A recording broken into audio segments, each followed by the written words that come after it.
So here I am with Margrit Coates, a wonderful, wonderful animal healer who's come to talk to us for the Healing Trust for Healing Awareness Week. So I'm really grateful to you for giving up your time, Margaret, to come and talk to us about animal healing.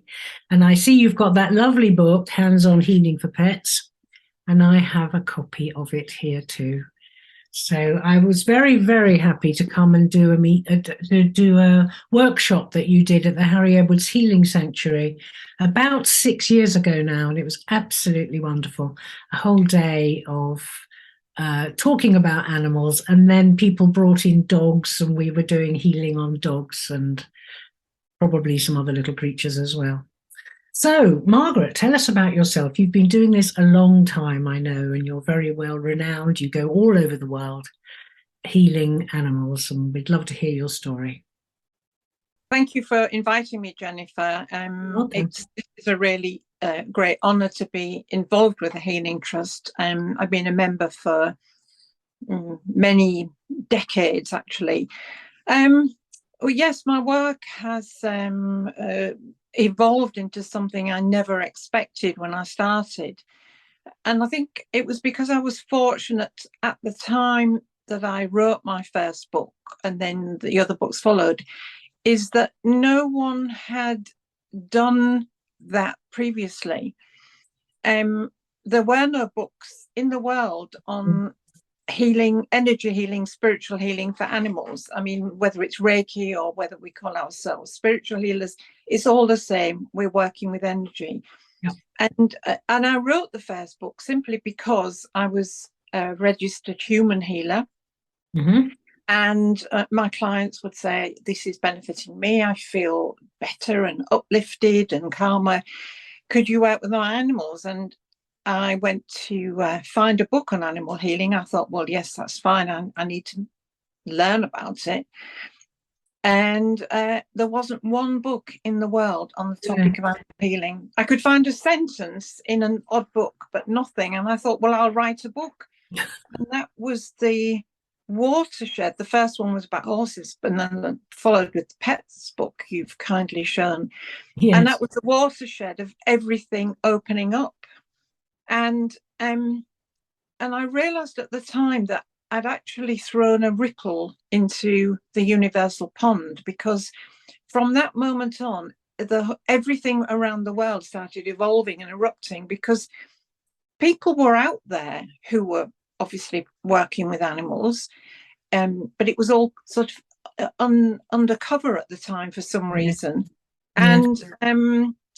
And people wanted to, and people had the experiences I wrote about in my book, so it allowed them to validate that they were doing something normal, which wasn't actually abnormal. And so that's how I came to this. And then, of course, the invitations came in to speak at conferences, to teach. And it's ongoing, just when I come to the point where I think, oh, well, it will slow down or it will stop, but because there's so many people doing it and so many other opportunities, still people are coming to it for the first time. So it's been an amazing experience, and continues to be wonderful. And I'm still learning. That's the thing. I'm learning every time I'm with an animal or a person, because it's about working with the combination of the relationship. Yes, goodness. And it is amazing, isn't it? I was having a conversation with somebody earlier about how animals are just so able to receive. They just melt into your hands, don't they, when you work with them? And they seem to instinctively know, well, they do know, instinctively, I'm trying to say that word, that this is lovely. They just come into your hands. That's my experience. They do. And as soon as I start connecting with that healing energy, I can see the animals responding instantly. And I'm saying to the people, look, the fur's changing, the colours are changing, there's bits standing up, bits flattening, there's all of the responses. And it's usually, I have to do more work with the people. The dogs, the cats, the horses, usually instantly there. Sometimes you get with the traumatized animals, there's a bit of work that I need to do on more work on my breathing or more tuning in and just going deeper. But they're there very quickly because they don't have those layers of human barriers. And they're just seeking it. And I'm always amazed at the responses. People say, you know, what can you do for my animal? What will happen? And I say, I can't predict. I just let's go with it and let's see. And then I get the feedback about this has happened, that's happened, and the others happened. And I'm thinking, wow, how amazing is that? Yes. Incredible. So they are so on the wavelength and so ready to accept it when the healer is very deeply centered and working from an authentic core place without an agenda. That's my big thing. We can't go with an agenda. I just find it astonishing, and every time I'm working with an animal, something new happens, which I find incredible after all these decades, that new things happen every time. I know. It's all individual, isn't it? Each well, I've also, when we're working with people, there's things that come up and you go, goodness me. But with animals, they're just so trusting mostly, aren't they? So and yet I'm glad you brought the point up about people, because I work with the humans, and I say that the session is integrated. This is integrated healing. And, you know, I'm always counseling people who say, I want to be an animal healer because I prefer animals to humans. And I say, but humans are animals too. We need to be a competent, strong animal healer. We need to work with the whole relationship. We have to set aside our prejudices against humans and say, you know, everything, the whole needs healing. And that's where I'm always saying to people, I give them some breathing exercises. I invite them to sit close to the animals so they can be in the healing loop. So I'm not just healing the animal when I'm with the group, I'm healing the whole, everyone involved in that space, in that time, at that moment. Wow, amazing, fantastic. And I also know is one of the things I wanted to ask you today is about communication with animals. You know, that's a slightly strange way of putting it, but I know you know what I mean. And can you tell us some stories about how that has evolved, and perhaps some instances of some stories in that way? Yeah, that's a really good question. Thank you. Well, I've always communicated with animals because for me, communication is on the healing wavelength. Healing is the profound soul to soul energy that we're connecting with, and connecting with a source that does something with that energy. But I always sensed the animals, heard the animals. And it was when I wrote the first book about healing, I thought, well, healing is on the same wavelength as communication. And so my stories in my books are not just about healing, laying the hands on, connecting. It's also about what happens. And so I say to people, if you're in that core stillness, if you're in that mindful state where you've let everything go and you're going along in a perpetual drifting in time, which is what in the moment is, we connect strongly with listening, hearing what animals are saying.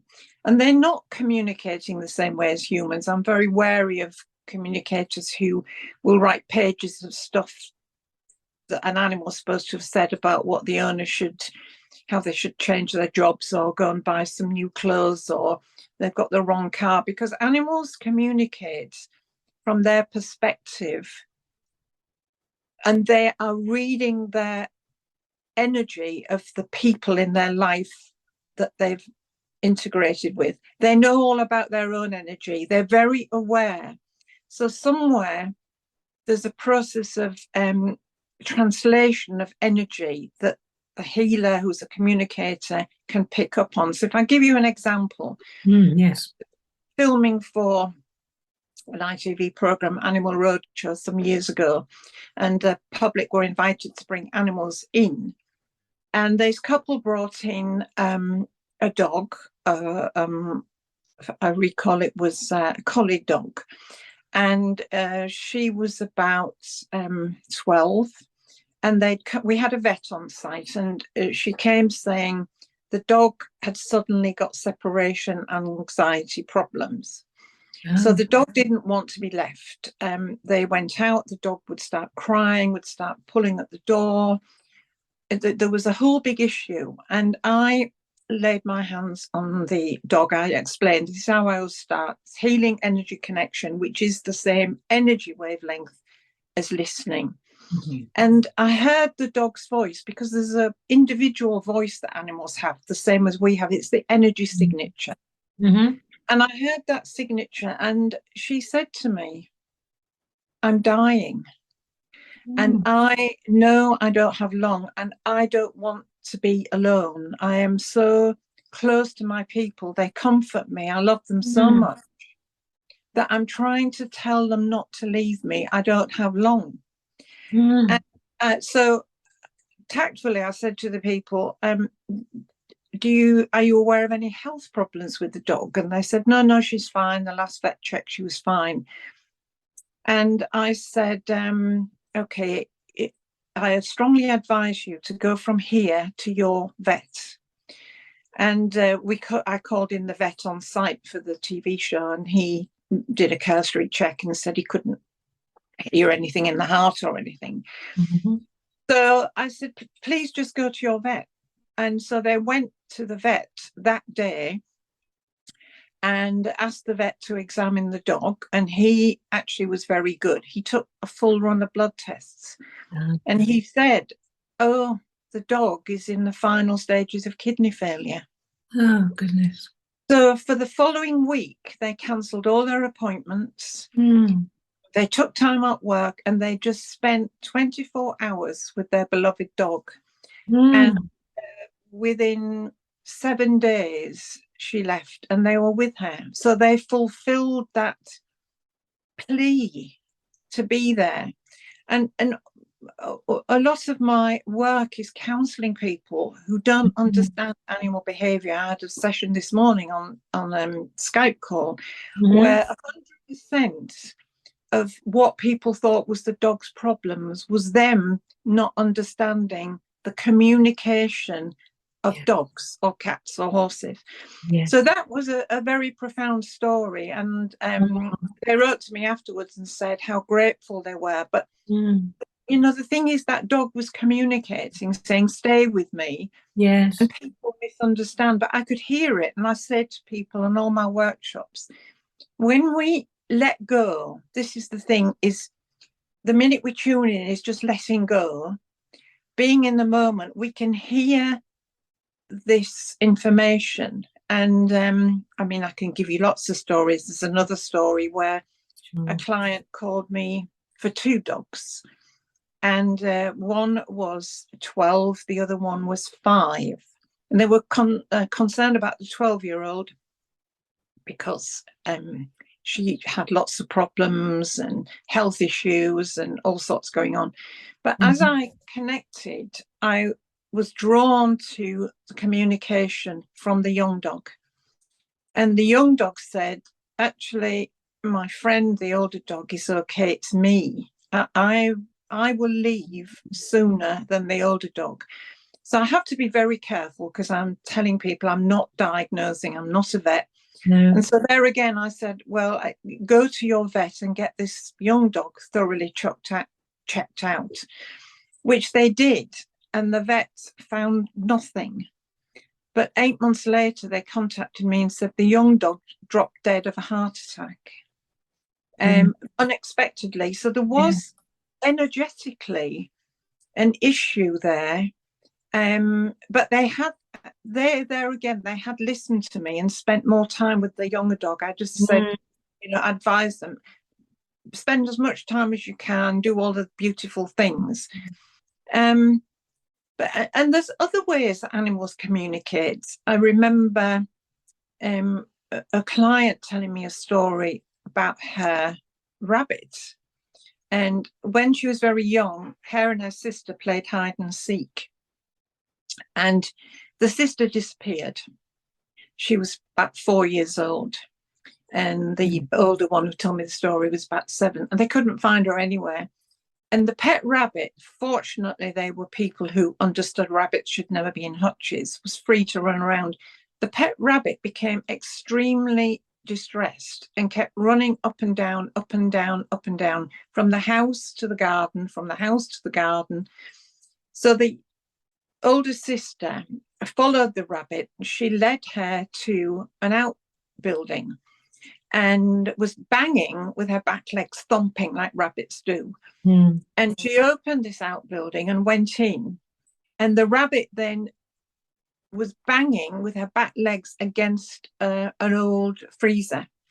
And when the sister opened it, her 4-year-old sister was in there. Oh my goodness. Losing oxygen. And what she'd done to hide was jumped into the old freezer and pulled the lid down. And couldn't get out. And couldn't get out. But the rabbit knew where she was. The rabbit, her pet rabbit, knew where she was. She knew she was in distress. And there again, if we hadn't been listening people, we might have said, oh, you know, what's the rabbit doing? Ignore it. She's just having a funny 5 minutes. But we didn't. Well, she didn't. She was there. I was listening to the story. And the animals have a sense of everything. And that's the incredible thing. And cats as well. You know, I've got many stories of cats that communicate information about themselves, about other people. One of the cats I was a life fosterer for the Cinnamon Trust, she her human had gone into a care home, and I'd kept in touch with her with FaceTime so she could see her beloved cat, who was elderly. But Flossie would come to me every time I called her number 1 mum, and I was the number 2 mum, had some need. She would act in a very strange way, and this woman was 5 hours drive away in a care home, in an area that I'd never been to, and she would come to me and she would have a strange look in her eyes, or she would nudge me or pull up my clothing or do something very, very strange, and I'd pick up the phone and say, how are you, Jill? And she'd say, I've had a fall, or I've just been taken into hospital, I've just come home. Her cat, Flossie, knew every single time. Wow. I mean, how, you know, that is so humbling. And when Flossie passed away before her number 1 mum, because she was nearly 17, we had her 2 years, and I knew that Jill would follow soon after. And her presence was strong in the house still, Flossie. And then suddenly one day I had to spin around in the room in my office because Flossie was there. I knew she was there. And I spun around, and her presence was huge in the room. There wasn't just the presence of a cat size. And of course, when they're in this, whatever we call it, the spirit world, the other dimensions, whatever term we use, because they haven't got the restriction of the physical body, of course their presence is enormous, because the soul is infinite. So it was, I spun round, it was like her presence filled my office. I could see it looking up. I could see this massive resonance. I picked up the phone, no answer from Jill in the care home. So I got in touch with her nephew and said, trying to phone, he said, she's just been taken into hospital. It's bad. And Flossie came to me constantly for 2 weeks with updates, and I'd always phone up and say, what's happening to the nephew, and he would confirm everything. And then he was able to tell her that I was tuning in, and she'd always said to me, will Flossie be there? And I said, yes, when you go, she will lead you, I promise you. And then he whispered that to her into her ears, and he said she smiled. She never regained consciousness. She just smiled.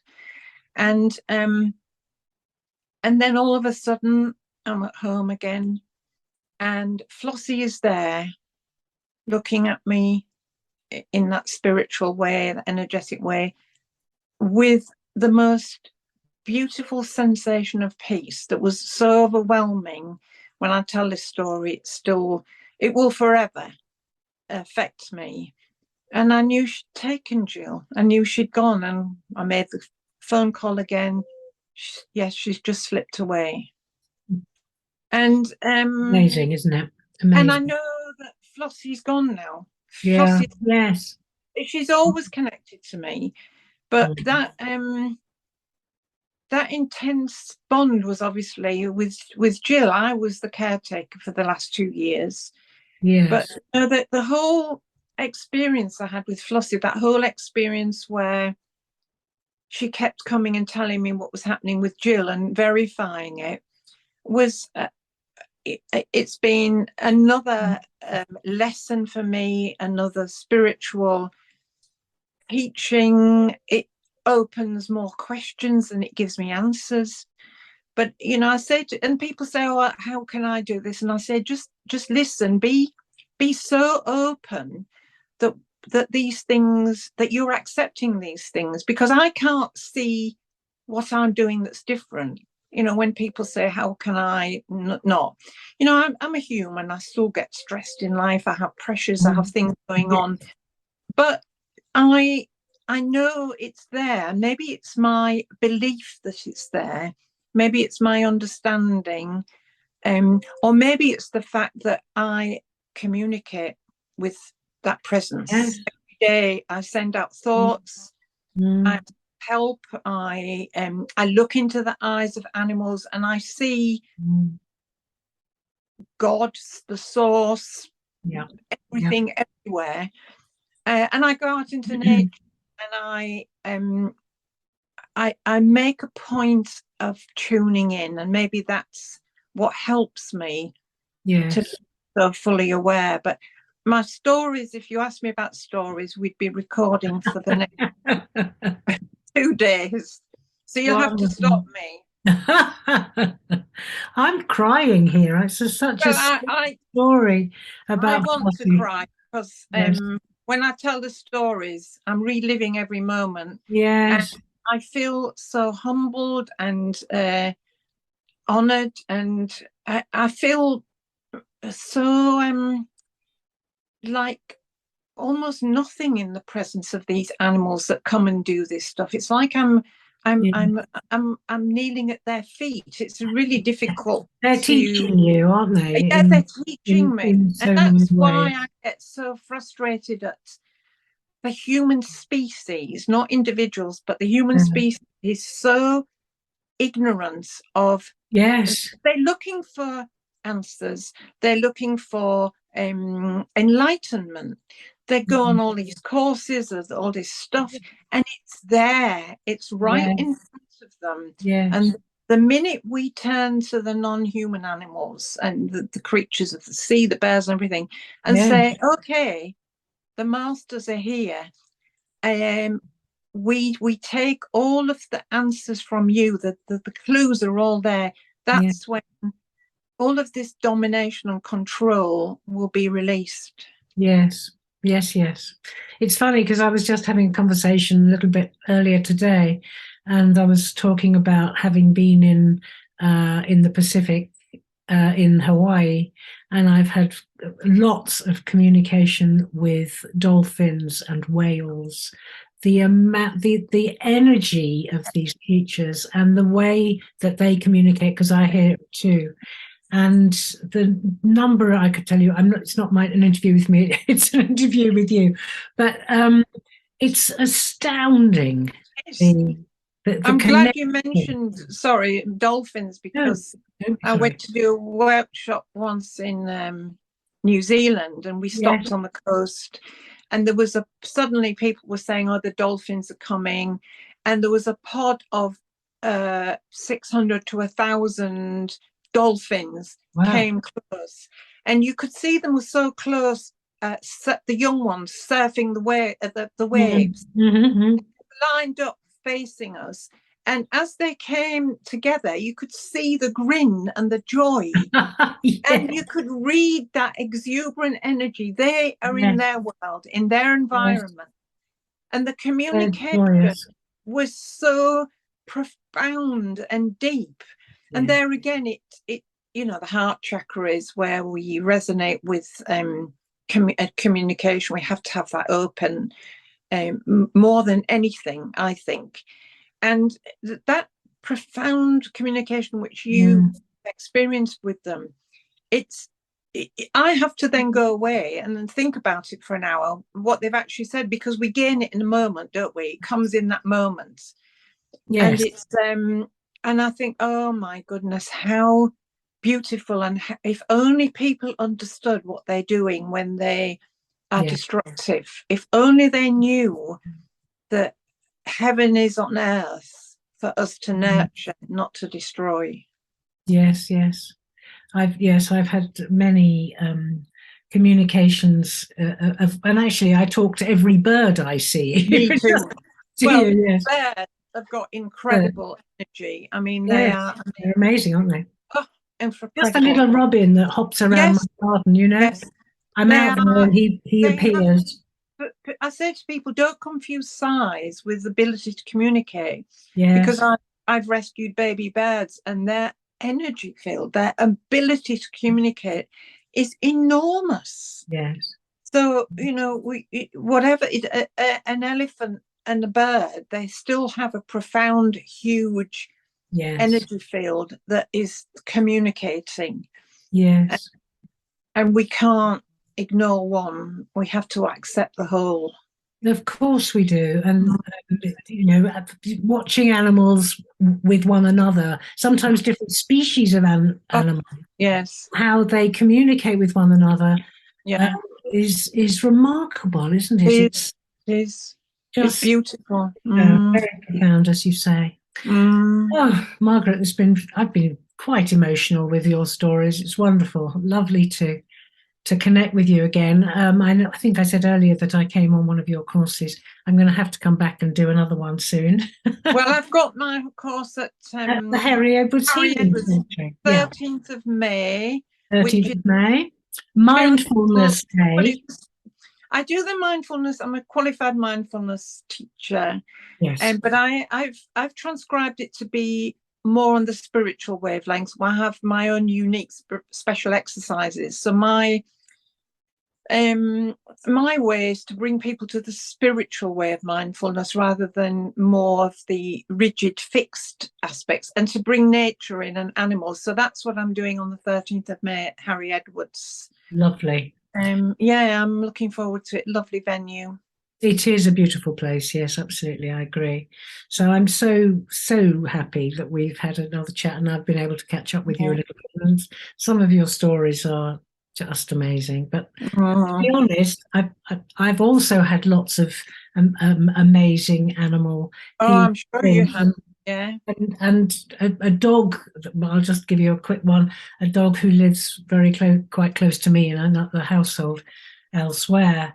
And she was very badly damaged she'd run into a stake that Oh. went into her body and they didn't think she'd survive. And I went over and asked the owner of the dog, a very, very placid dog, but quite introverted, doesn't talk to strangers generally. And I said, "Can I give your dog some healing?" And she said, "Yes, yes, okay." And I went and lay down on the floor with her. And I gave her, I don't know, 20 minutes healing, something like that. Nothing too difficult for her. And now when I see her, she mended really quickly, and this stake had really just Mm. bypassed the heart, thank Yeah. goodness. Now when I see her, this is a dog that doesn't go and talk to other people. When I go over and say hello and I call her, she comes straight into my Yeah. hands. Yeah, I'm sure they are so Yeah, knowing, aren't they? They're just because it's you telling that story. it's light. We're radiating light. Yes, yes, The yes. channeling of healing energy, but healing energy, as we know, is intense light, and light, Yes, the most spectacular wavelength of energy. yes, yes. And it's more than just light, like switching on, in a room. Of course, We're yes, talking about a spectrum that's the core of the universe, the radiance, the resonance, and I love it's talking amazing, about isn't it? Yeah, yeah, I know. phenomenal. Yeah, It is phenomenal. And this yeah. dog, every time I see her, and she's stuck next door to her owner, if you can call her an owner, but her person. And she sees me and she comes over, and she doesn't How, do that to anybody how else. lovely, just beautiful, isn't it? Beautiful. Amazing. And then Yeah, she, I'll give her a little bit of a little bit of a that. cuddle. Yeah, And then she uh, goes back to her mum. yeah. Beautiful, beautiful story. Thank you. Well, thank you for all of your beautiful stories too. Thank you. So, look, it's been a little while of chatting, which has just been brilliant. Thank you so much, Margaret, for coming along. I don't think I said who I was earlier, so I'll just say that I'm Jennifer Jones. Yeah, I know you are. We just went straight in. I'm Jennifer Jones. I'm the chair of the Healing Trust, and I'm really, really happy to have been chatting here with Margrit Coates, who this phenomenal healer with animals. Thank you very much. Thank you. Thank you so much for coming.